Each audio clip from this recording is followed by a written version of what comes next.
Ô, senta aí, meu filho. Encosta essa cadeira mais perto do fogo, que hoje eu vou te contar uns causos que só quem nasceu e se criou no mato sabe. Histórias que aconteceram de verdade. Não é invenção, não. É coisa que meu pai contava, que meu avô contava, e que hoje eu conto pra vocês. Pois é, o interior tem seus mistérios, suas assombrações, seus segredos guardados a 7 chaves. E quem já viveu na roça sabe que tem coisa que a gente não explica, só respeita. Se você gosta desses causos de roça, se inscreve aí no canal, aperta o sino, já deixa teu joinha e vambora ouvir. Porque hoje eu trouxe 6 histórias que vão fazer teu sangue gelar. Pega teu café, se acomoda aí e vamos começar.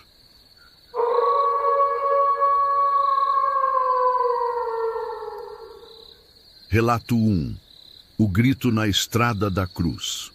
Pois não é que lá no sítio do finado Zé Bento, em Caldas Novas, tinha uma estradinha de terra que cortava o mato bem no meio.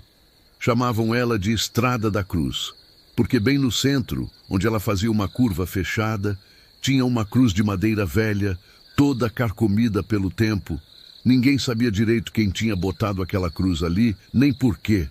Uns diziam que foi por causa de um acidente, outros falavam que era para espantar coisa ruim. Mas todo mundo respeitava aquela cruz. Passava por ali, fazia o sinal da cruz e seguia a viagem. Agora tinha um rapaz ali da região, chamado Antônio Carlos, mas todo mundo conhecia ele por Toninho. Rapaz bom, trabalhador, casado com a Mariazinha, uma moça bonita que nem boneca de porcelana. Toninho trabalhava na fazenda do Coronel Damasceno, cuidando do gado, e todo dia ele voltava para casa pela Estrada da Cruz. Era fim de março de 1987. Lembro bem porque foi no mesmo ano que meu compadre Joaquim morreu. Toninho estava voltando do trabalho, já eram umas 8 da noite, escuro que nem boca de lobo. Ele vinha a pé mesmo, que naquele tempo era difícil ter carro, né, meu filho? Quando ele chegou perto da curva da cruz, ouviu um grito que gelou até a medula dos ossos. Um grito de desespero, de dor, que parecia vir do fundo da terra.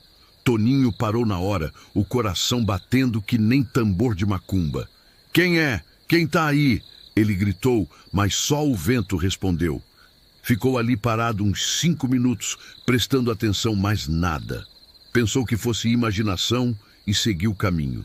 Mas quando passou pela cruz, o grito veio de novo, mais alto, mais desesperado. Dessa vez, Toninho viu um vulto branco do lado da cruz, parado que nem estátua. O cabra ficou branco feito vela, as pernas tremendo que nem vara verde, mas como era corajoso, resolveu chegar mais perto. E foi quando viu que não era vulto, não. Era uma mulher toda de branco, ajoelhada na frente da cruz, chorando que parecia que o mundo ia acabar. Ô moço, a senhora está precisando de ajuda? Toninho perguntou, chegando devagar. A mulher levantou a cabeça e Toninho nunca mais esqueceu aquele rosto. Era uma moça nova, bonita, mas com os olhos tão tristes que dava vontade de chorar junto.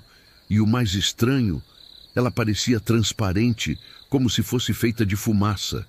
Ele prometeu que ia voltar, ela disse, com uma voz que parecia vir de longe. Mas já faz 20 anos que eu espero. Toninho ficou ali, sem saber o que fazer. A moça continuou. Meu nome é Helena. Eu morri aqui, nessa estrada, esperando meu noivo voltar da guerra. Ele disse que ia casar comigo quando voltasse, mas nunca mais apareceu. E eu fiquei aqui esperando. O rapaz sentiu um frio na espinha. Guerra? Que guerra? Mas antes que pudesse perguntar, a moça começou a sumir, que nem fumaça no vento. Não me deixe sozinha, não me deixe, ela gritou, e o grito ecoou pela estrada toda. Toninho saiu correndo dali, que nem diabo que a cruz não quer. Chegou em casa ofegante, suando frio, e contou tudo para Mariazinha. A mulher dele ficou preocupada, mas achou que era coisa da cabeça dele. Mas no dia seguinte, Toninho procurou o seu Manuel, o homem mais velho da região, para contar o que tinha acontecido. e foi aí que descobriu a verdade. "Ô, Toninho, essa história eu conheço sim", disse seu Manuel, balançando a cabeça. "Meu pai contava que lá pelos anos 1960 tinha uma moça chamada Helena, que morava numa casinha perto da estrada. Ela era noiva de um rapaz que foi chamado para a guerra, não lembro bem qual. Ele prometeu que ia voltar e casar com ela." "E voltou?" Toninho perguntou, já imaginando a resposta. Nunca mais se soube dele. Helena ficou esperando, até que um dia ela saiu de casa com um vestido de noiva, disse que ia encontrar com ele na estrada. Encontraram ela no outro dia, morta, bem embaixo daquela cruz. Dizem que ela morreu de desgosto, de tanto esperar. Toninho sentiu um arrepio subir pela espinha. E a cruz? A família dela que botou para marcar o lugar onde ela morreu. E desde então, todo mundo que passa ali de noite ouve o grito dela, vê ela esperando. Daquele dia em diante, Toninho mudou o caminho de casa. Dava uma volta grande, mas não passava mais pela estrada da cruz. Dizia que não conseguia esquecer aqueles olhos tristes, aquela voz pedindo para não deixar ela sozinha. E sabe o que é mais estranho, meu filho? Anos depois, em 1995, apareceu na cidade um velho, meio gagá, perguntando por uma moça chamada Helena. Dizia que tinha vindo da guerra, que tinha prometido casar com ela. Quando contaram para ele que ela tinha morrido há mais de 30 anos, o velho chorou que nem criança. "Eu prometi que ia voltar", ele repetia. "Eu prometi." Levaram o velho até a cruz e quando ele viu, caiu de joelho no chão pedindo perdão. E conta quem estava lá que naquela noite, pela primeira vez em décadas, ninguém ouviu grito nenhum na estrada da cruz. Dizem que Helena tinha encontrado a paz, que tinha ouvido o pedido de perdão que esperava há tanto tempo. Mas, meu filho, promessa é dívida sagrada. Quem promete e não cumpre, carrega o peso na consciência. E, às vezes, esse peso fica assombrando até depois da morte. Toninho mora até hoje na região, já é avô, mas quando alguém pergunta sobre a Estrada da Cruz, ele balança a cabeça e diz: "Tem coisa que a gente não mexe, só respeita e passa longe." Relato 2. A menina que voltou diferente. Meu filho, essa história aqui aconteceu lá no sítio da Dona Sebastiana, em Pirenópolis. Era uma família grande, bonita, que vivia da criação de gado e plantação de milho. Seu Sebastião era o pai, homem trabalhador, honesto, que nunca fez mal a ninguém. Dona Sebastiana era a mãe, mulher de oração, que conhecia reza para tudo quanto é coisa. Eles tinham 5 filhos, mas a caçula, a Pedrinha, era a menina dos olhos dos pais. Uma criança linda, de cabelo cacheado, olhos verdes que brilhavam que nem estrela. Tinha uns 6 anos na época, era esperta que nem tudo. Falava que nem gente grande. Pedrinha gostava de brincar no quintal, de correr atrás das galinhas, de ajudar a mãe a cuidar da horta. Mas o que ela mais gostava mesmo era de brincar perto do riacho que passava no fundo do sítio. Passava horas ali, fazendo castelinho de areia, conversando sozinha, que nem criança faz. Dona Sebastiana sempre falava: "Pedrinha, você não vai muito longe desse riacho, não viu? Fica só ali pertinho, onde a mamãe pode te ver." E a menina sempre obedecia. Era criança obediente, nunca deu trabalho. Mas um dia, era uma quinta-feira de abril, lembro bem porque foi véspera de São Jorge, Pedrinha saiu para brincar como sempre e não voltou na hora do almoço. Dona Sebastiana chamou e nada. Começou a ficar preocupada. "Sebastião, a Pedrinha não está respondendo", ela gritou para o marido. Os dois saíram procurando, primeiro no quintal, depois no pasto, depois no riacho. Nada. Era como se a menina tivesse sumido no ar. Chamaram os vizinhos, organizaram uma busca, procuraram a noite toda. Nada de Pedrinha. Passaram 3 dias assim, a família toda desesperada, a mãe chorando sem parar, o pai percorrendo toda a região. Até que no 4º dia, de manhã cedinho, Dona Sebastiana ouviu um barulho na cozinha. Quando ela desceu para ver o que era, quase caiu para trás. Lá estava Pedrinha, sentada na mesa da cozinha, comendo um pão com manteiga, que nem se nada tivesse acontecido. Pedrinha, minha filha, onde você estava? Dona Sebastiana gritou, correndo para abraçar a menina. Mas quando chegou perto, algo não estava certo. Pedrinha estava limpa, sem um arranhão, com a mesma roupa que tinha saído. Mas os olhos eram diferentes. Não brilhavam mais como antes. Eram olhos vazios, sem vida. Oi, mamãe, Pedrinha disse, com uma voz que não parecia dela. Era a mesma voz, mas diferente, mais fria, mais distante. Onde você estava, minha filha? A mamãe procurou você em todo lugar. Eu estava brincando, Pedrinha respondeu, sem olhar nos olhos da mãe. Estava brincando com meus amigos. Que amigos, filha? Que amigos? Os amigos da mata. Eles me chamaram para brincar. Dona Sebastiana sentiu um frio no coração. Que amigos eram esses? Pedrinha nunca tinha falado de amigos da mata antes. Seu Sebastião chegou correndo quando soube que a filha tinha aparecido. Abraçou a menina, chorando de alegria, mas também notou que algo estava estranho. Pedrinha não sorria mais, não falava muito, só ficava ali, parada, olhando para o nada. Nos dias que seguiram, a mudança ficou mais clara. Pedrinha não brincava mais como antes. Ficava horas sentada no quintal, olhando para o mato, como se estivesse esperando alguma coisa. Quando a mãe perguntava o que ela estava fazendo, ela sempre dizia a mesma coisa. Estou esperando meus amigos me chamarem. E o mais estranho, ela começou a saber coisas que não devia saber. Coisas de gente grande, segredos de família, coisas que tinham acontecido antes dela nascer. Um dia, ela chegou na Dona Sebastiana e disse: Mamãe, por que a senhora nunca contou que teve outro bebê antes de mim? Dona Sebastiana ficou branca que nem papel. Era verdade, ela tinha perdido um bebê antes de Pedrinha nascer, mas nunca tinha contado para ninguém, nem para o marido. Como a menina podia saber? Ele está lá com meus amigos, Pedrinha continuou. Ele disse que a senhora chorou muito quando ele foi embora. A mãe saiu correndo dali desesperada. Procurou a benzedeira da região, Dona Aparecida, uma mulher que entendia dessas coisas. Dona Aparecida, minha filha voltou diferente.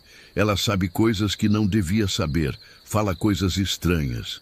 A benzedeira ouviu tudo, balançou a cabeça e disse: Traga a menina aqui amanhã, no fim da tarde. E não deixe ela sozinha, nem por um minuto. No dia seguinte, levaram Pedrinha para a casa da benzedeira. Quando Dona Aparecida viu a menina, fez o sinal da cruz e murmurou uma oração. Senta aqui, minha filha, ela disse para Pedrinha. Conta para vovó onde você estava esses dias. Pedrinha olhou para a benzedeira com aqueles olhos vazios e disse: Eu estava na casa dos meus amigos. Eles moram numa casa grande, linda, no meio da mata. Tem muitas crianças lá, todas brincando, todas felizes. E o que vocês faziam lá? Brincava, comia doce, cantava música. Eles disseram que eu podia ficar para sempre, que nunca mais ia ter que ir embora. Dona Aparecida sentiu um calafrio. E por que você voltou? Porque eles disseram que eu podia visitar vocês, mas que eu tinha que voltar para lá. Eles são minha família de verdade agora. A benzedeira entendeu na hora o que estava acontecendo. Puxou os pais da menina para um canto e explicou. Vocês sabem o que aconteceu com sua filha? Ela foi levada pelos encantados. O que voltou aqui não é mais a Pedrinha de vocês. É como posso explicar? É uma cópia. Os encantados pegaram a alma dela e deixaram isso aqui no lugar. Mas ela é nossa filha, seu Sebastião gritou. Não, não é mais. Olha para os olhos dela. Cadê o brilho? Cadê a alegria? Isso aí é só um corpo vazio, uma boneca que eles fizeram para enganar vocês. Dona Sebastiana começou a chorar. Então nossa filha, nossa Pedrinha, está viva, mas não vai mais voltar. Ela está feliz lá com os encantados. É melhor assim. Se vocês tentarem trazê-la de volta, ela vai sofrer. E foi assim que seu Sebastião e Dona Sebastiana tiveram que aceitar que a filha que eles tinham perdido nunca mais ia voltar. A Pedrinha que ficou Morou com eles mais alguns meses, mas aos poucos foi perdendo a forma humana. Começou a ficar transparente, a falar cada vez menos, até que um dia simplesmente desapareceu. Dizem que ela voltou para a mata, para o lugar onde realmente pertencia agora. Seu Sebastião e Dona Sebastiana nunca mais foram os mesmos. Mudaram do sítio, foram morar na cidade. Mas até hoje, quando alguém pergunta pelos filhos, eles falam dos 4 que criaram. Da Pedrinha, nunca mais falaram. Porque tem coisas, meu filho, que a gente não consegue entender, só aceitar. O mundo é cheio de mistérios, e às vezes a gente perde alguém que ama para um mistério desses. Mas eu sempre falo, criança tem que ser vigiada, principalmente no mato, porque tem gente que não é gente, e tem lugar que não é lugar para gente viva. Relato 3. O velho que viu a própria morte. Meu filho, essa história aqui me dá arrepio até hoje. Aconteceu com o finado Nhô Benedito, lá em Formosa, num sítio pequenininho que ele tinha herdado do pai. Nhô Benedito era um homem simples, trabalhador, que vivia sozinho depois que a mulher morreu. Já estava com uns 70 e poucos anos, mas ainda era forte, ainda cuidava da roça e dos bichos. Ele tinha uma rotina certinha. Acordava às 5 da manhã, tirava o leite da vaca, cuidava das galinhas, trabalhava na roça até meio-dia, almoçava, cochilava um pouquinho e de tarde ficava sentado na varanda tomando café e vendo o movimento. Nhô Benedito era conhecido na região por ser meio vidente. Não que ele fizesse trabalho, não, mas às vezes ele sonhava com coisas que depois aconteciam. Sonhava que ia chover, e chovia. Sonhava que alguém ia ficar doente, e ficava. O pessoal respeitava ele por causa disso. Um dia, era uma terça-feira de agosto, ele acordou diferente. Estava inquieto, andando de um lado para o outro, que nem cachorro que sente tempestade vindo. O vizinho dele, seu Antônio, veio fazer uma visita e estranhou. Ô, Nhô Benedito, que é que o senhor tem hoje? Tá parecendo que viu assombração. Pior que é quase isso, Antônio. Nhô Benedito respondeu, coçando a cabeça. Eu tive um sonho muito esquisito essa noite. Sonhei que eu estava aqui na varanda, tomando café, quando chegou um homem de preto, montado num cavalo preto. Ele parou bem ali na frente. Ele apontou para o portão e disse que tinha vindo me buscar. Seu Antônio deu uma risada. Ô, Nhô Benedito, o senhor está ficando impressionado à toa. Sonho é sonho, vida é vida. Não, Antônio. Esse sonho foi diferente. Parecia real demais. Eu senti o cheiro do cavalo, ouvi o barulho da sela, vi o rosto do homem. E sabe o que mais me assombrou? Eu não tive medo. Parecia que eu já estava esperando ele. Seu Antônio ficou meio sem jeito. Conhecia Nhô Benedito há anos. Sabia que quando ele sonhava com alguma coisa, geralmente acontecia. E o que mais aconteceu no sonho? Eu me levantei, botei a xícara na mesa e fui com ele. Subimos numa colina e de lá eu podia ver o sítio todo. A casa, você chegando aqui para me visitar. Mas eu não conseguia voltar. Era como se eu tivesse que ir embora, sabe? Daquele dia em diante, Nhô Benedito ficou diferente. Começou a arrumar as coisas da casa, colocar os papéis em ordem, separar as coisas que queria deixar para os sobrinhos. Dizia que queria deixar tudo arrumadinho. Passou uma semana assim. Nhô Benedito trabalhando normal, mas sempre com aquele ar de quem estava se despedindo. No domingo, ele foi na igreja, confessou com o padre, tomou comunhão. Coisa que ele não fazia há anos. Na segunda-feira, seu Antônio foi visitar ele de novo. Encontrou Nhô Benedito sentado na varanda, tomando café, que nem sempre fazia. Mas tinha algo estranho no ar. O sítio estava quieto demais, nem os passarinhos cantavam. Bom dia, Nhô Benedito. Bom dia, Antônio. Senta aí, toma um café comigo. Eles ficaram conversando sobre coisas do dia a dia, mas seu Antônio notou que Nhô Benedito estava olhando muito para o portão, como se estivesse esperando alguém. O senhor está esperando visita? Seu Antônio perguntou. Tô sim, Nhô Benedito respondeu, sem tirar os olhos do portão. E acho que não vai demorar muito. Foi quando eles ouviram o barulho. Casco de cavalo batendo na estrada de terra. Toque, toque, toque, toque. Um barulho ritmado, como se o cavalo tivesse vindo de muito longe. Seu Antônio olhou para o portão e não viu nada. Mas Nhô Benedito se levantou devagar, como se estivesse vendo alguma coisa. Ele chegou, Nhô Benedito disse com uma voz calma, sem medo. Quem chegou? Eu não estou vendo ninguém. O homem do sonho, ele está ali, montado no cavalo preto, esperando por mim. Seu Antônio olhou de novo e não viu nada. Só a estrada vazia, o vento balançando as folhas das árvores. Mas o barulho do casco continuava, agora mais perto.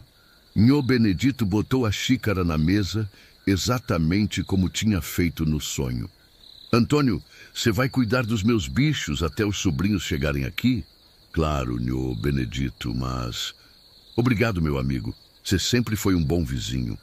E então, aconteceu uma coisa que seu Antônio nunca conseguiu explicar. Nhô Benedito começou a andar em direção ao portão. Mas conforme ele ia andando, ia ficando transparente, como se fosse feito de fumaça. E o barulho do casco ficava mais forte, mais real. Quando Nhô Benedito chegou no portão, ele parou e acenou para seu Antônio. Tchau, Antônio. Obrigado por tudo. E desapareceu. Sumiu no ar, que nem nunca tivesse existido. O barulho do casco também parou de repente e voltou aquele silêncio estranho. Seu Antônio ficou ali parado, sem entender nada. Correu até o portão, olhou para todos os lados, mas não viu nada. Nenhum cavalo, nenhum homem de preto, nenhuma pegada na terra. Voltou correndo para a varanda e foi aí que viu. Nhô Benedito estava lá, sentado na cadeira, com a xícara na mão. Mas não se mexia, não respirava. Tinha morrido ali mesmo, tomando café, olhando para o portão. O médico disse depois que foi o coração, que parou de repente. Mas seu Antônio nunca contou para ninguém o que tinha visto. Quem é que ia acreditar? No velório, o povo comentava como Nhô Benedito estava com cara de paz, como se tivesse morrido feliz. E seu Antônio pensava, é porque ele já sabia. Ele viu a própria morte no sonho e se preparou para ela. Dizem que tem gente que nasce com esse dom de ver o que vai acontecer. E às vezes a gente vê a própria morte chegando. Não é para ter medo, não. É só um aviso para a gente se preparar, para a gente se despedir direito. Nhô Benedito morreu em paz porque tinha aceito o que ia acontecer. Ele viu a morte dele no sonho e não lutou contra ela. Só se preparou e esperou. E sabe o que é mais curioso, meu filho?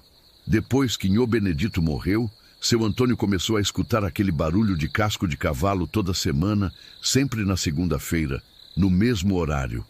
Como se o homem de preto passasse ali, fazendo sua ronda, mas agora ele não parava mais, passava direto, porque já tinha feito o trabalho dele. Relato 4. A benzedeira e o pacto quebrado.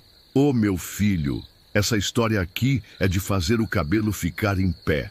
Aconteceu lá em Catalão, com uma benzedeira famosa chamada Dona Quitéria. Ela era conhecida em toda a região por curar tudo: espinhela caída, cobreiro, quebranto, mal-olhado, dor de cabeça, problema no peito. Não tinha doença que ela não desse jeito. Dona Quitéria era uma mulher pequenina, toda enrugadinha, com uns olhos azuis que pareciam ver além da gente. Devia ter uns 80 anos, mas era ligeira que nem menina. Morava numa casinha simples, nos fundos da cidade, rodeada de plantas medicinais, arruda, guiné, pião roxo, erva cidreira, boldo, um jardim que parecia farmácia. Todo dia tinha gente na porta da casa dela. Vinha gente de longe, de outros estados até, procurando a cura que os médicos não conseguiam dar. E Dona Quitéria nunca cobrava nada. Recebia só o que o povo queria dar: uma galinha, uns ovos, um saco de feijão, uma bênção. Mas tinha uma coisa que o pessoal não sabia sobre Dona Quitéria. Ela tinha um pacto, não com o diabo, não pensa em besteira. Era um pacto com os espíritos bons, com as entidades que protegem os que fazem o bem. Quando ela era nova, ainda aprendendo o ofício com a mãe dela, ela tinha feito uma promessa: eu vou usar esse dom só para fazer o bem.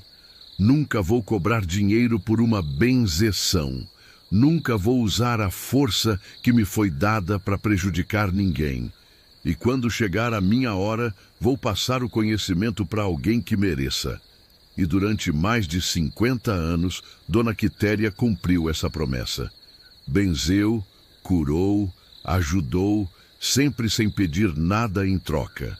Mas o tempo foi passando, ela foi ficando mais velha, mais cansada, e não conseguia encontrar ninguém para passar o conhecimento.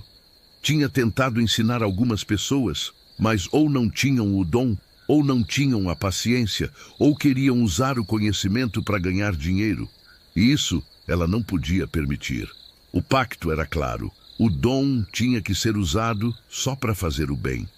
Em 1989, apareceu na porta dela uma moça jovem, bonita, chamada Lúcia.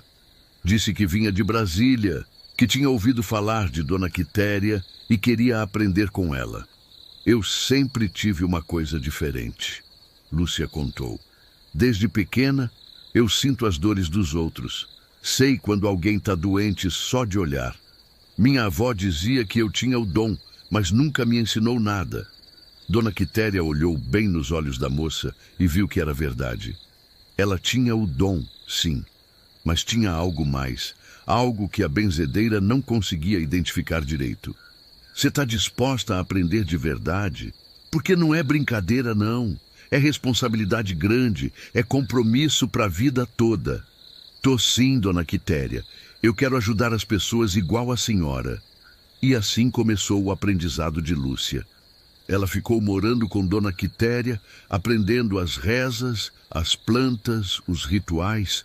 Era inteligente, decorava tudo rapidinho, tinha jeito para lidar com as pessoas. Dona Quitéria ficou feliz, pensando que finalmente tinha encontrado alguém para continuar o trabalho. Mas conforme os meses passaram, ela começou a perceber umas coisas estranhas em Lúcia. A moça perguntava muito sobre como fazer trabalho para prejudicar alguém, como amarrar homem, como dar azar para os inimigos. Quando Dona Quitéria explicava que essas coisas eram proibidas, que iam contra o pacto, Lúcia concordava, mas o brilho no olho dela mudava. Um dia, Dona Quitéria pegou Lúcia conversando com um homem no quintal, um homem que ela não conhecia, todo de preto, com uns olhos estranhos. Quando ela chegou perto, o homem desapareceu que nem fumaça. Quem era aquele homem, Lúcia? Que homem? Não tinha ninguém aqui não, Dona Quitéria. Mas a benzedeira não era boba. Ela sabia que tinha visto alguma coisa e começou a prestar mais atenção em Lúcia. Foi quando descobriu que a moça estava fazendo trabalhos escondido. Trabalhos para os quais ela cobrava, e caro. Trabalhos para separar casamento, para dar azar para os outros, para amarrar homem casado. Tudo que era contra o pacto. Dona Quitéria ficou desesperada. Ela tinha ensinado tudo para Lúcia. Tinha passado segredos que guardava há décadas. E agora a moça estava usando tudo isso para o mal. Lúcia, você sabe que não pode fazer essas coisas. Você prometeu que ia usar o dom só para fazer o bem. Promessa não enche barriga, Dona Quitéria, Lúcia respondeu, com uma frieza que gelou o sangue da velha.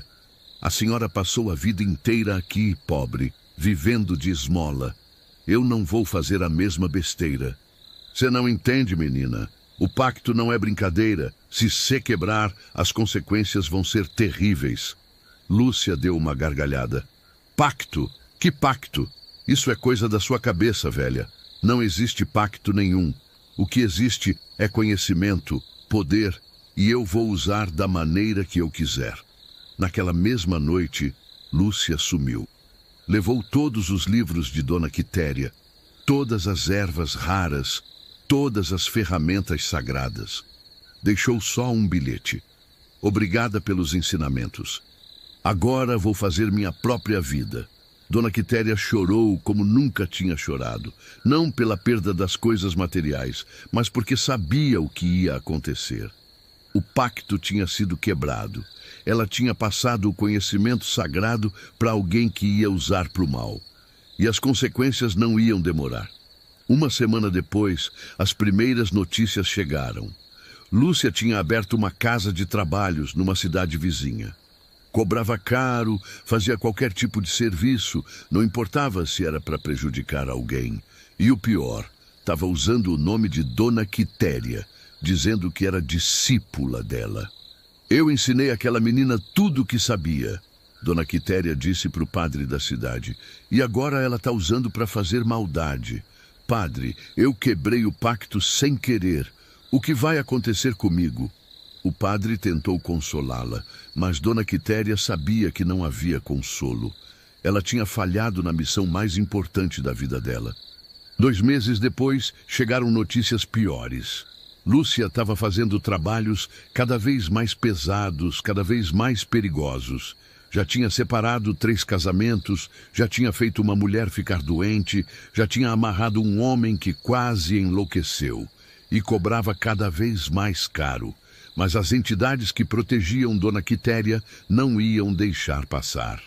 Uma noite, a velha benzedeira acordou com um vento estranho na casa.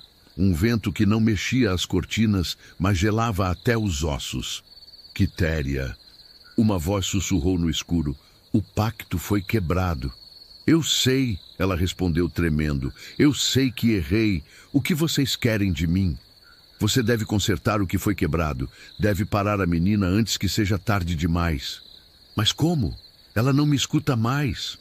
Você sabe como. E Dona Quitéria sabia mesmo. Havia um jeito de quebrar o poder que Lúcia tinha recebido, de fazer com que todos os trabalhos dela voltassem contra ela mesma. Mas era perigoso. Podia custar a própria vida. No dia seguinte, Dona Quitéria começou o ritual. 3 dias e 3 noites, sem comer, sem dormir, só rezando, só trabalhando para desfazer o mal que tinha sido feito. No 3º dia, ela desmaiou de exaustão. Quando acordou, soube que tinha funcionado. Lúcia tinha aparecido na cidade vizinha, completamente louca, gritando que elas estavam atrás dela. Todas as maldades que ela tinha feito voltaram para ela multiplicadas. Os casamentos que ela tinha separado, ela nunca mais conseguiu manter um relacionamento. A doença que ela tinha botado numa mulher pegou nela mesma. A loucura que ela tinha causado num homem virou a loucura dela. Internaram Lúcia num hospital psiquiátrico e ela nunca mais saiu. Ficou lá repetindo sempre a mesma coisa. Eu quebrei o pacto, eu quebrei o pacto. Dona Quitéria viveu mais 5 anos depois disso. Nunca mais ensinou ninguém. Nunca mais passou o conhecimento adiante.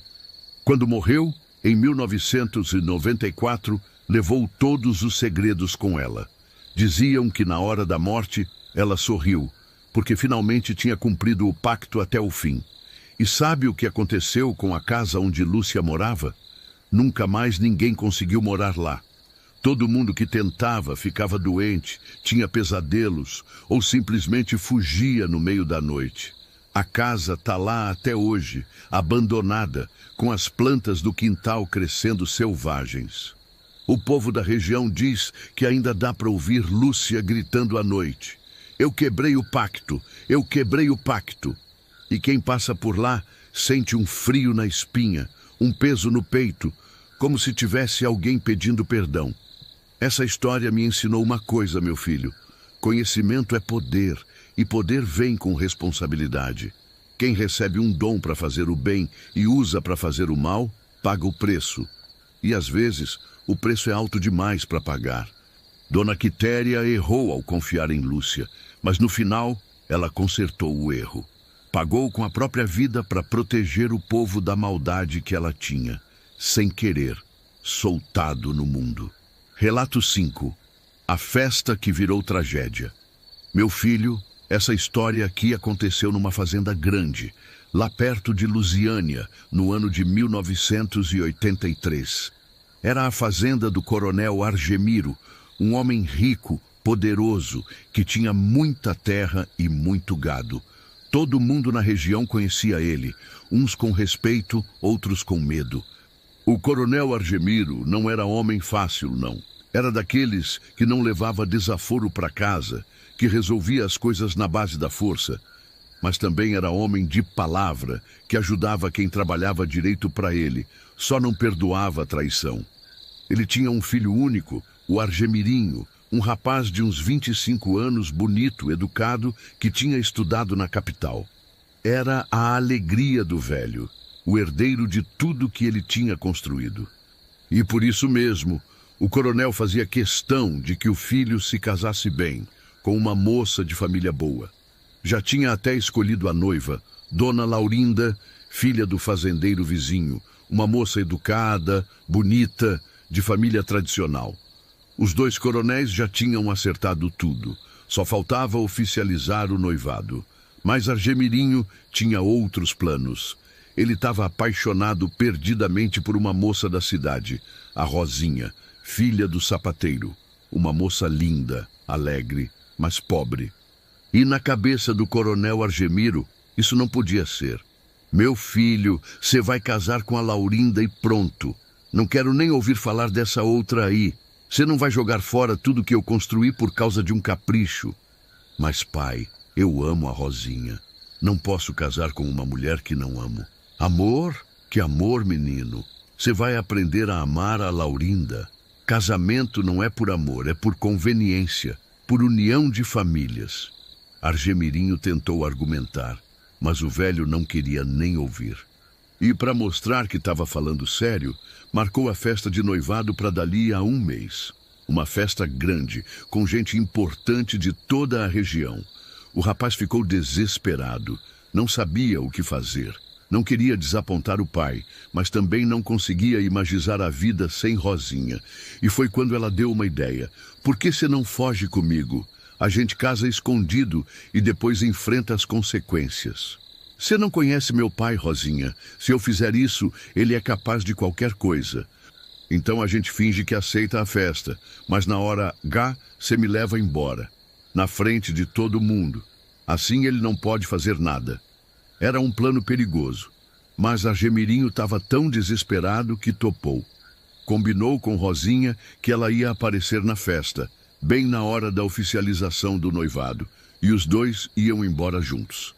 A festa foi marcada para um sábado de setembro. O coronel Argemiro não poupou dinheiro. Contratou os melhores músicos da região, mandou fazer comida para 300 pessoas, decorou a fazenda toda. Ia ser a festa do ano. Veio gente de todo lugar, fazendeiros, políticos, comerciantes, autoridades, todo mundo bem vestido, todo mundo importante. A noiva, Dona Laurinda, estava linda, com um vestido branco bordado que nem princesa. A festa começou no fim da tarde. Tinha viola, sanfona, quadrilha, muito forró. O pessoal dançando, bebendo, se divertindo, tudo perfeito, tudo como o coronel queria. Quando chegou a hora da oficialização do noivado, umas 9 da noite, o coronel Argemiro chamou todo mundo para o terreiro. Fez um discurso bonito, falando da união das famílias, do futuro promissor dos noivos. Todo mundo aplaudindo, todo mundo feliz. Agora, disse o coronel, meu filho vai colocar o anel na noiva e oficializar esse noivado. Foi quando Argemirinho se levantou, branco que nem papel, as mãos tremendo. E em vez de pegar o anel, ele olhou para o portão da fazenda e gritou: Rosinha, vem cá, meu amor! E apareceu ela, linda que nem uma rosa, correndo em direção ao terreiro. Todo mundo ficou em silêncio, sem entender nada. O coronel Argemiro ficou roxo de raiva. Pai, eu não posso casar com Dona Laurinda, Argemirinho disse, alto para todo mundo ouvir. Eu amo a Rosinha e é com ela que eu vou casar. Pegou a mão da moça e começou a andar em direção ao portão. O povo todo murmurava. Dona Laurinda começou a chorar. E o coronel Argemiro pegou a espingarda que estava encostada na parede da casa. Se você sair por esse portão com essa mulher, ele gritou, apontando a arma para o filho. "Você não é mais meu filho, e se não é meu filho, é meu inimigo." Argemirinho parou, se virou e olhou para o pai nos olhos. "Então que seja, pai. Eu prefiro ser seu inimigo a ser infeliz pro resto da vida." E continuou andando de mãos dadas com Rosinha. O coronel, cego de raiva, puxou o gatilho. O tiro ecoou pela fazenda inteira. Argemirinho caiu no chão com um buraco no peito, sangue espalhando pela terra. Rosinha gritou, se jogou em cima dele, chorando que parecia que o mundo ia acabar. "Argemirinho, meu amor, não morre, não me deixa." Mas já era tarde. O rapaz morreu ali mesmo, no terreiro da fazenda, na frente de 300 pessoas, no dia que deveria ser o mais feliz da vida dele. O silêncio que desceu sobre aquela festa foi o silêncio mais pesado que eu já ouvi falar. Ninguém se mexia, ninguém respirava. Até os músicos pararam de tocar.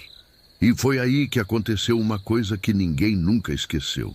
Rosinha se levantou devagar, o vestido todo manchado de sangue, e olhou para o coronel Argemiro com uns olhos que gelavam a alma. "O senhor matou o próprio filho por orgulho," ela disse, com uma voz que saía do fundo do peito. "Pois que o orgulho seja a ruína do senhor também. Que nunca mais tenha paz, que nunca mais durma sossegado, que carregue essa culpa até o dia que morrer." E saiu andando pela estrada, sumindo na escuridão da noite. A festa acabou ali. Todo mundo foi embora em silêncio, deixando o coronel sozinho com o corpo do filho e o peso da culpa. Daquele dia em diante, a vida do coronel Argemiro virou um inferno. Ele não conseguia mais dormir, vivia tendo pesadelos com o filho pedindo perdão. Começou a beber, a descuidar dos negócios, a ficar cada vez mais sozinho. Diziam que toda noite ele ouvia música de festa vindo do terreiro, como se a festa continuasse para sempre, e quando ia ver, não tinha nada lá, só o vento balançando as árvores. 6 meses depois, encontraram o coronel Argemiro morto no mesmo lugar onde o filho tinha morrido. Dizem que morreu de desgosto, de remorso, mas eu acho que morreu da maldição que Rosinha tinha jogado nele. A fazenda foi vendida, virou pasto de outros donos. Mas até hoje, todo mês de setembro, no dia da festa, o povo da região diz que dá para ouvir música, risada, barulho de festa vindo de lá. E quem tem coragem de chegar perto, vê as luzes acesas, as pessoas dançando, como se a festa nunca tivesse acabado. Mas no centro de tudo, sempre tem um rapaz de branco e uma moça de vestido simples, dançando abraçados, felizes para sempre. Porque na morte, eles conseguiram ficar juntos, coisa que a vida não deixou. E o coronel Argemiro? Dizem que ele também está lá, sentado num canto, sozinho, vendo o filho ser feliz e sabendo que foi ele quem impediu essa felicidade na vida real. Essa história me ensina que orgulho é pecado perigoso, meu filho. Pode destruir uma família inteira, pode transformar amor em tragédia. E que às vezes a gente perde tudo por querer controlar o que não pode ser controlado. Relato 6. A maldição da família Santos. Meu filho, essa última história que eu vou contar para vocês é a mais pesada de todas. Aconteceu com uma família que eu conheci pessoalmente, lá em Cristalina. A família Santos. Era uma família grande e trabalhadora que vivia da agricultura e criação de gado. O patriarca era o seu João Santos, homem direito, trabalhador, que tinha construído tudo com o suor do próprio rosto. A mulher dele, Dona Maria Santos, era uma santa de mulher, sempre ajudando os necessitados, sempre com a casa aberta para quem precisasse. Eles tinham 7 filhos, 5 homens e 2 mulheres. Uma família unida que trabalhava junta, que se ajudava mutuamente. O povo da região tinha respeito pela família Santos, porque eram pessoas honestas, de palavra. Mas em toda família grande, sempre tem aquele que nasce diferente dos outros. E na família Santos, esse alguém era o caçula, o Zé Pequeno. Desde criança ele era rebelde, mentiroso, preguiçoso. Não gostava de trabalhar, só queria saber de festa, de bebida, de mulher. Seu João tentava corrigir o menino, mas não adiantava. Zé Pequeno não escutava conselho de ninguém. Fazia só o que queria. Conforme foi crescendo, foi ficando pior. Começou a roubar dinheiro da família, a vender as coisas de casa para comprar cachaça, a trazer problema para todo mundo. João, você precisa botar esse menino na linha, Dona Maria sempre falava. Do jeito que ele está indo, vai acabar mal. Eu já tentei de tudo, Maria. Conversa, conselho, castigo. Nada adianta. Parece que ele tem o capeta no corpo. E tinha mesmo. Zé Pequeno foi crescendo e virando uma praga na família. Quando completou 20 anos, já tinha brigado com todos os irmãos, já tinha roubado da própria mãe, já tinha vendido gado do pai sem autorização. Foi quando aconteceu o pior. Numa festa na cidade, Zé Pequeno se envolveu numa briga e matou um rapaz. Foi legítima defesa, segundo ele, mas todo mundo sabia que ele tinha provocado a confusão. Foi preso, julgado e condenado a 15 anos de cadeia. Seu João ficou arrasado, não pela vergonha, mas pela dor de ver o filho tomando aquele rumo. Dona Maria chorava todo dia, pedindo a Deus para iluminar o coração do menino.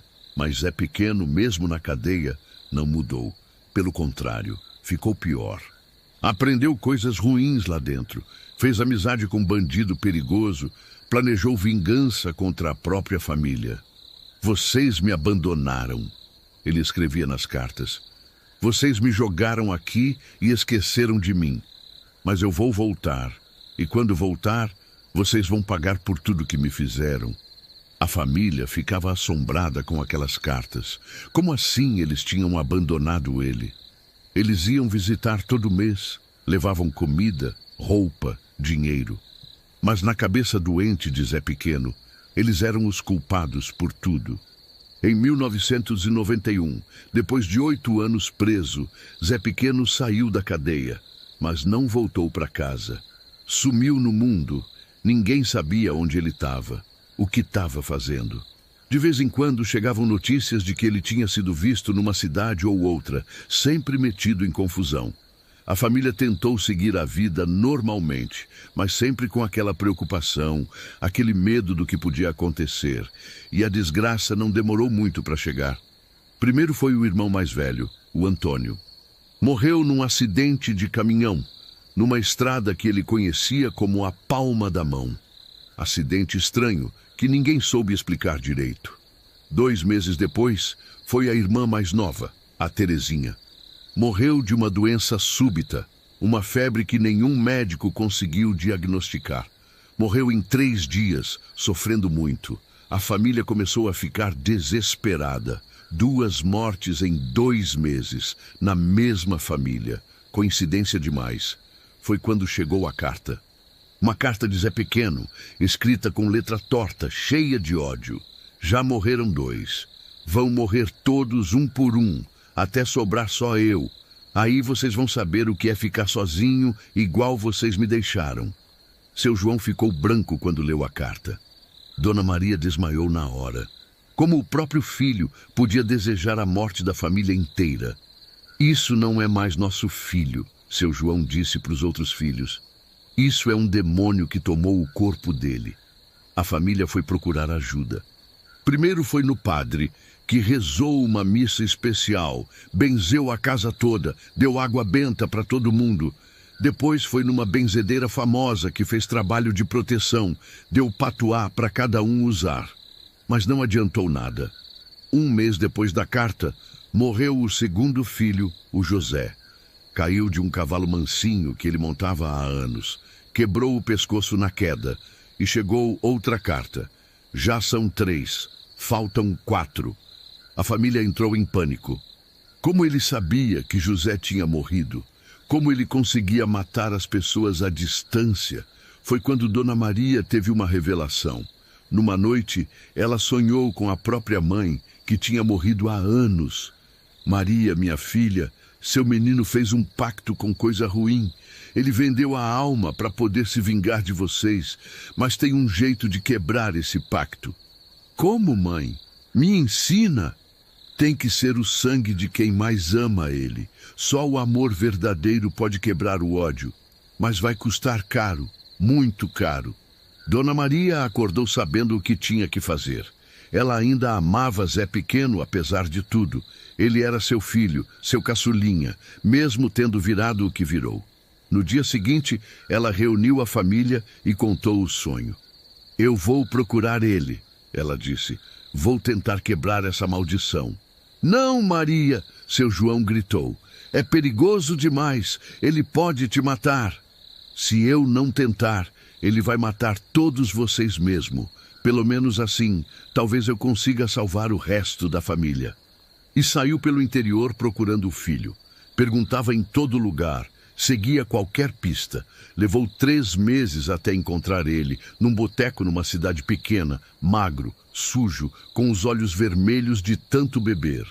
Zé Pequeno, ela chamou chegando devagar. Quando ele viu a mãe, os olhos dele brilharam com um ódio que não parecia humano. O que você veio fazer aqui? Veio me entregar para a polícia? Vim te pedir perdão, meu filho. Perdão por tudo que fizemos de errado com você. E Dona Maria se ajoelhou ali mesmo, na frente do boteco, na frente de todo mundo, pedindo perdão para o próprio filho.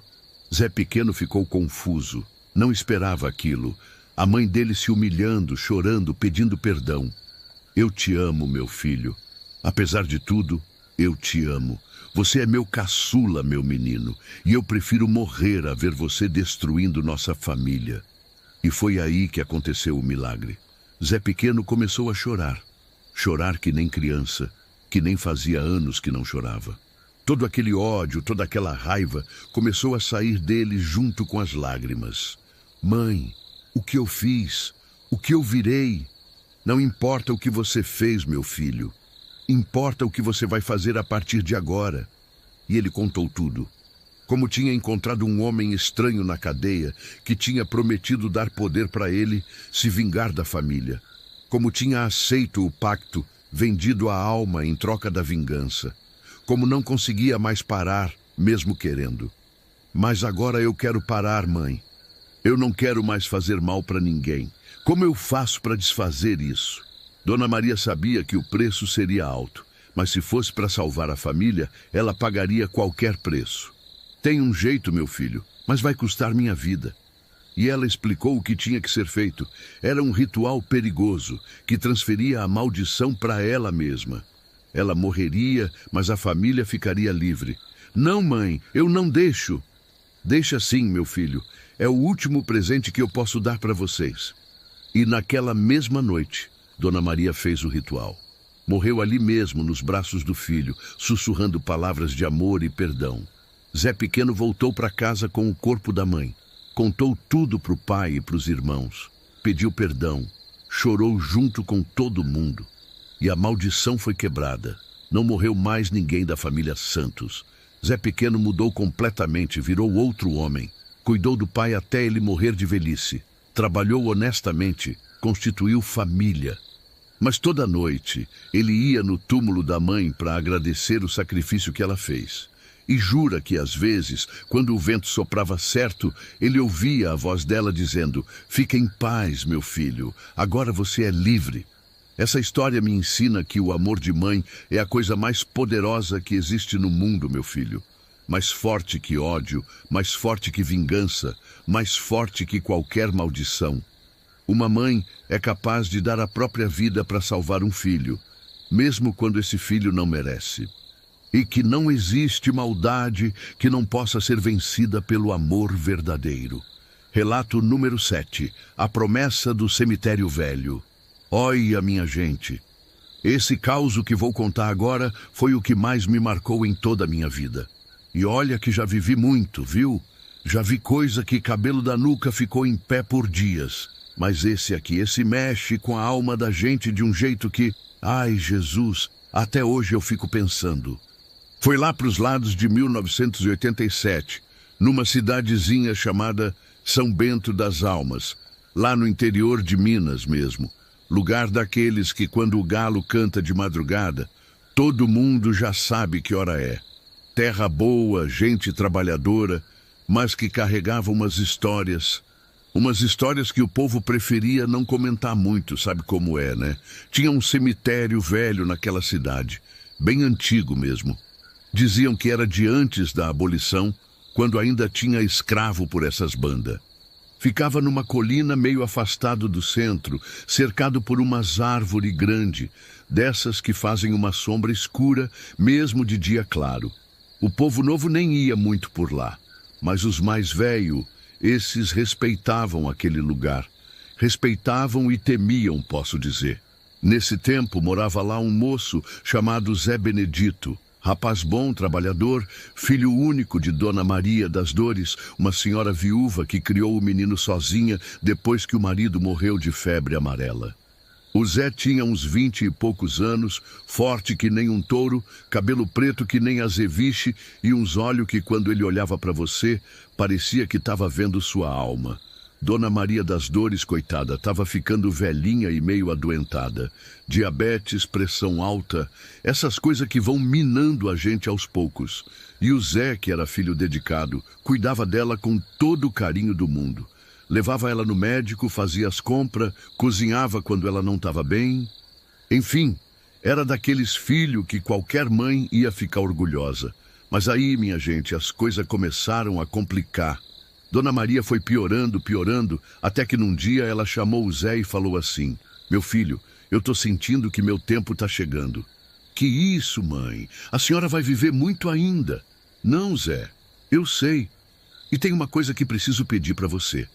O Zé se sentou do lado da cama dela, pegou na mão da véia, que estava fria, que nem pedra de gelo. "Fala, mãe. O que a senhora precisar, eu faço. Quando eu morrer, eu quero que você me enterre no cemitério velho. Não no novo que fizeram ali perto da igreja, no velho mesmo." O Zé ficou meio sem entender. "Mas, mãe, ninguém mais enterra lá. Aquele lugar está abandonado, cheio de mato." "É lá que eu quero ficar, meu filho. É lá que teu pai tá, que meus pais estão, que meus avós estão. Nossa família toda tá lá. E tem mais uma coisa." Ela apertou a mão dele com uma força que nem parecia que estava saindo de uma pessoa doente. "Você tem que me visitar toda sexta-feira, sem faltar nenhuma. Pode estar chovendo, pode estar fazendo sol, pode estar acontecendo o que for. Toda sexta-feira você vai lá, acende uma vela para mim e reza um Pai Nosso. Você promete?" O Zé, com os olhos cheios de lágrima, prometeu. Prometeu de coração, de alma, como filho que amava a mãe mais que tudo na vida. 3 dias depois, Dona Maria das Dores se foi. Morreu dormindo, tranquila, com um sorriso no rosto, que parecia que estava vendo alguma coisa boa do outro lado. O Zé fez como a mãe pediu. Conseguiu uma licença especial lá com o prefeito, que era conhecido da família, e enterrou Dona Maria no cemitério velho. Foi uma cerimônia pequena, só os parentes mais próximos e alguns vizinhos. O padre meio que não gostou muito da ideia, mas respeitou a vontade da falecida. E toda sexta-feira, religiosamente, o Zé ia lá. Levava uma vela, acendia no túmulo da mãe, rezava o Pai Nosso e ficava uns minutinhos conversando com ela, contando como tinha sido a semana, os problemas, as alegrias. Era um momento sagrado para ele. Nisso passou uns 2 meses. O Zé estava tentando tocar a vida, trabalhando numa fazenda ali perto, mas a saudade da mãe apertava o peito dele, que parecia que ia explodir. E aí, numa dessas sexta-feira, aconteceu uma coisa.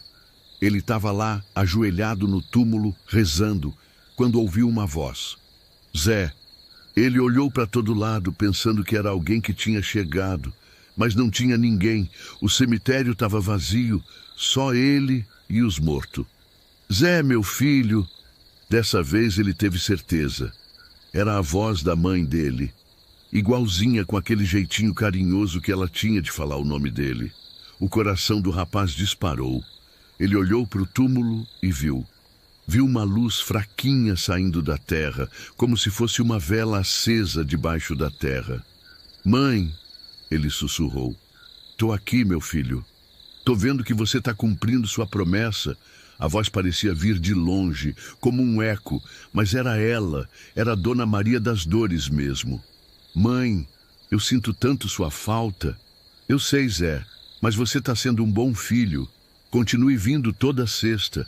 Continue cumprindo sua promessa. É importante, meu filho, muito importante. E a luz se apagou. O Zé saiu de lá meio abalado, mas também meio consolado. Parecia que a mãe estava mesmo do outro lado, cuidando dele, acompanhando ele. Na sexta-feira seguinte, a mesma coisa aconteceu. A voz da mãe, a luzinha no túmulo, a conversa carinhosa. E o Zé foi se acostumando com aquilo, foi virando parte da rotina dele. Às vezes ele até esperava ansioso pela sexta-feira para poder conversar com a mãe. Mas aí, minha gente, a vida fez uma dessas pegadinhas que ela gosta de fazer. O Zé conheceu uma moça. Chamava Helena. Era de uma cidade vizinha. Tinha vindo para São Bento das Almas trabalhar na escola como professora. Moça bonita, estudiosa, cheia de sonho na cabeça. E o amor bateu no coração do Zé que nem raio. E ela também se interessou por ele, que era rapaz trabalhador, bonito e de bom coração. Começaram a namorar e em pouco tempo já estavam falando em casamento. A Helena já sabia da história da mãe do Zé, sabia que ele ia toda sexta no cemitério e respeitava aquilo. Até achava bonito a dedicação dele. Marcaram o casamento para um sábado de outubro. Estava tudo organizado, igreja, festa, lua de mel. O Zé estava feliz que nem criança na véspera do Natal. Mas na sexta-feira antes do casamento aconteceu uma situação.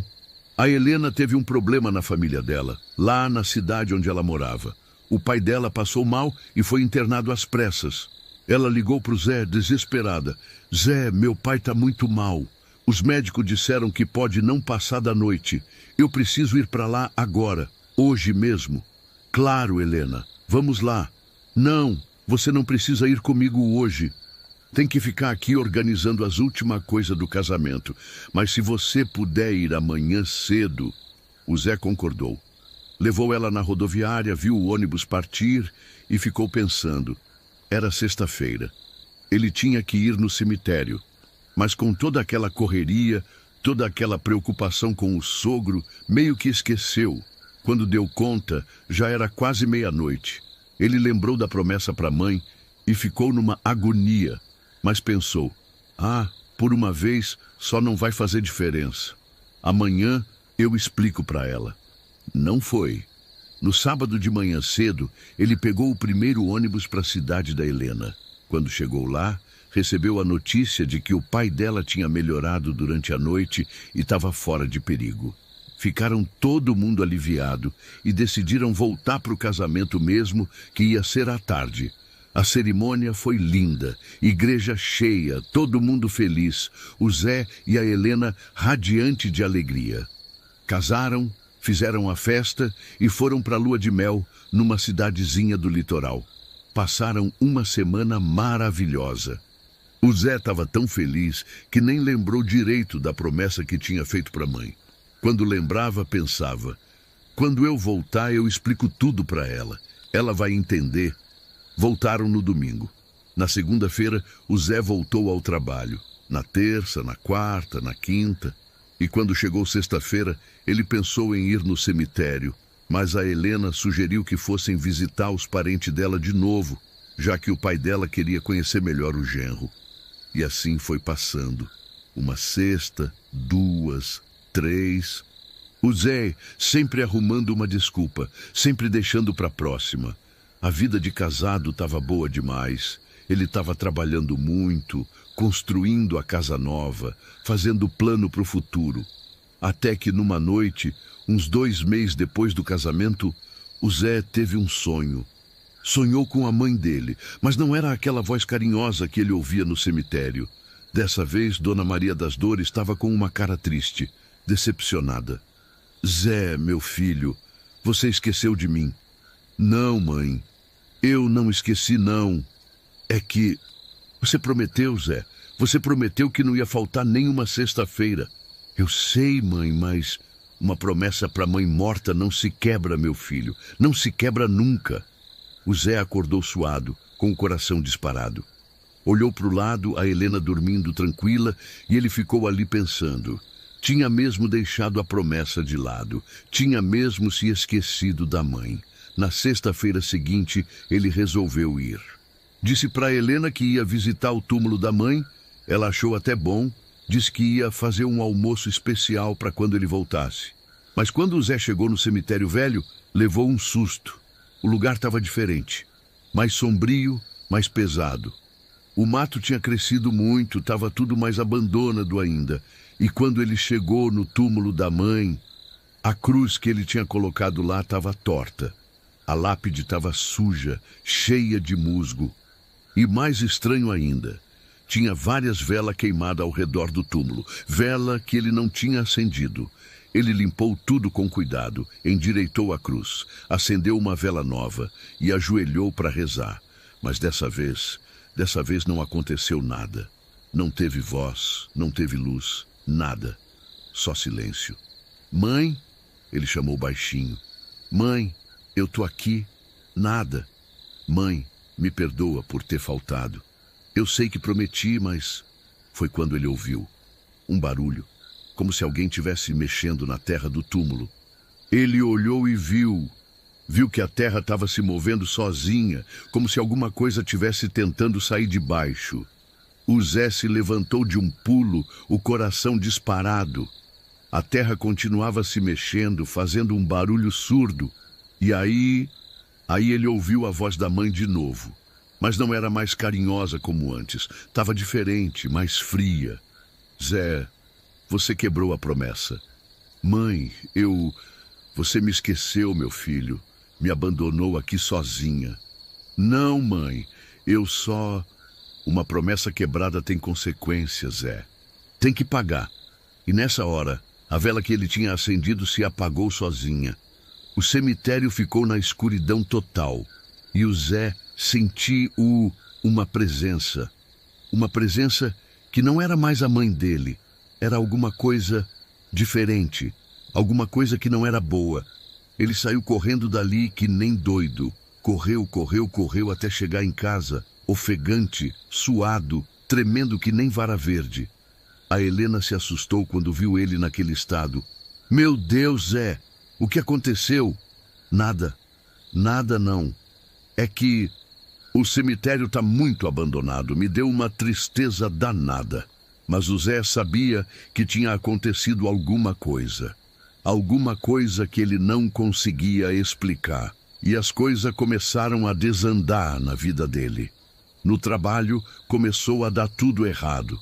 Perdeu 2 safras seguidas. Os bichos começaram a morrer sem explicação. As plantações não vingavam. Em casa, começou a brigar com a Helena por qualquer besteira. Ela não entendia o que estava acontecendo com o marido, que tinha mudado da água para o vinho. E toda sexta-feira, religiosamente, ele voltava no cemitério. Tentava conversar com a mãe, pedia desculpa, implorava perdão, mas nunca mais ouviu a voz dela. Só silêncio. Um silêncio pesado, carregado, que deixava ele mais angustiado ainda. Até que numa dessas sextas aconteceu uma coisa que até hoje eu fico arrepiado de lembrar. O Zé estava lá, ajoelhado no túmulo, chorando, pedindo perdão para a mãe, quando ouviu o passo atrás dele. Passo lento, arrastado. Ele se virou e viu Dona Maria das Dores caminhando em direção a ele. Mas não era ela.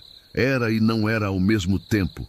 Tinha a cara dela, o corpo dela, mas estava diferente, mais pálida, os olhos meio sem vida, e a roupa que ela usava era a mesma que foi enterrada. Mãe, o Zé sussurrou sem acreditar no que estava vendo. Oi, meu filho, ela falou com uma voz que parecia vir de muito longe. Mãe, você tá... Tô morta, Zé. Continuo morta. Mas você quebrou a promessa que fez para mim. Ela se aproximou mais e o Zé pôde ver que ela não estava pisando no chão direito. Os pés dela mal tocavam a terra. Mãe, me perdoa. Eu sei que errei, mas... Não tem perdão para quem quebra promessa com morto, meu filho. Não tem. O que a senhora vai fazer comigo? Dona Maria das Dores olhou bem nos olhos dele, com uma tristeza profunda, e falou: eu não vou fazer nada, Zé, mas você vai ter que escolher.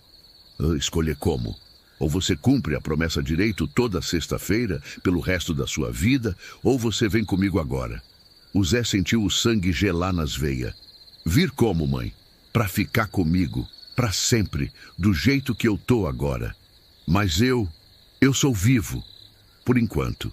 Nessa hora, o Zé olhou ao redor e viu que não estava mais sozinho com a mãe. Tinha outras figuras ali, outras pessoas que ele reconheceu como parente que já tinham morrido. O avô, a avó, alguns tios, todo mundo com aquela mesma aparência, meio sem vida, meio transparente. Eles vieram buscar você, Zé, disse Dona Maria das Dores. Ou você fica com os vivos e cumpre sua palavra, ou vem com os mortos e fica aqui conosco. O Zé se ajoelhou no chão, desesperado. Mãe, eu prometo, eu juro que nunca mais vou faltar. Toda sexta-feira eu venho aqui, faça chuva ou faça sol. Você já prometeu uma vez e quebrou, meu filho. Mas agora é diferente, agora eu entendi, agora eu sei o quanto é importante. Dona Maria das Dores ficou olhando para ele por um tempo que pareceu uma eternidade. Os outros mortos também ficaram esperando, imóvel que nem estátua. Tá bem, ela disse finalmente, mas se você faltar mais uma vez só, você vem conosco na mesma hora. Entendeu? Entendi, mãe, eu juro. Então levanta e vai embora. E não esquece nunca mais. O Zé se levantou, meio tonto, meio sem acreditar no que tinha acontecido. Quando olhou de novo, não tinha mais ninguém lá. Só ele e os túmulos silenciosos. Mas ele sabia que não tinha sido sonho. Tinha sido real. Mais real que qualquer coisa que ele já tinha vivido na vida. Desse dia em diante, ele nunca mais faltou. Toda sexta-feira, sem exceção, ele ia no cemitério, chovendo, fazendo sol, doente, com saúde, brigado com a mulher, feliz com a vida, não importava. Toda sexta-feira ele estava lá. A Helena, no começo, não entendia direito. Achava meio exagero, mas depois foi percebendo que aquilo era uma coisa sagrada para o marido. E respeitava. Com o tempo, as coisas na vida do Zé voltaram ao normal. O trabalho melhorou, o casamento se ajeitou, a vida foi seguindo seu rumo, mas ele nunca mais esqueceu da promessa. Nunca mais. Ele viveu até os 80 e poucos anos. Criou filho, viu o neto nascer, teve uma vida longa e boa. Mas toda sexta-feira da vida dele, ele ia no cemitério velho visitar a mãe. Quando ele morreu, em 2005, foi enterrado bem do lado dela, no mesmo cemitério. E dizem que até hoje, toda sexta-feira, tem alguém que acende uma vela lá no túmulo dos dois. Mas isso já é outra história. E é isso então, meus filhos. Acabaram os causos de hoje. 6 histórias que aconteceram de verdade, com gente de carne e osso. Gente que viveu, amou, sofreu e se foi. Sabe, cada vez que eu conto essas histórias, eu fico pensando numa coisa. O interior tem seus mistérios, suas lições, seus ensinamentos. E a gente que nasceu e se criou no mato, a gente aprende desde cedo que tem coisa que não se explica, só se respeita. Aprende que palavra dada é sagrada, que promessa não cumprida vira assombração. Aprende que orgulho é pecado que pode destruir uma família inteira. Aprende que quem brinca com coisa séria paga o preço caro. E aprende principalmente que o amor verdadeiro é mais forte que qualquer maldade. Esses causos que eu contei para vocês não são só histórias, não. São lições de vida, são avisos, são lembretes de que a gente tem que andar direito, ter respeito pelas coisas sagradas, cuidar da família, cumprir a palavra dada. Porque lá no fundo, lá no interior, longe da cidade grande, longe da correria, a gente ainda acredita que existe justiça. Pode não ser a justiça dos homens, mas existe uma justiça maior, que cobra de cada um o que fez de errado e recompensa quem fez o bem. E é por isso, meu filho, que eu falo sempre, Respeita os mais velhos, que eles conhecem essas histórias. Respeita a terra, que ela guarda segredos que a gente nem imagina. Respeita a palavra dada, que ela tem poder maior do que a gente pensa. E respeita o amor verdadeiro, que ele é capaz de vencer qualquer maldade. O interior está cheio de mistérios, de assombrações, de histórias para arrepiar.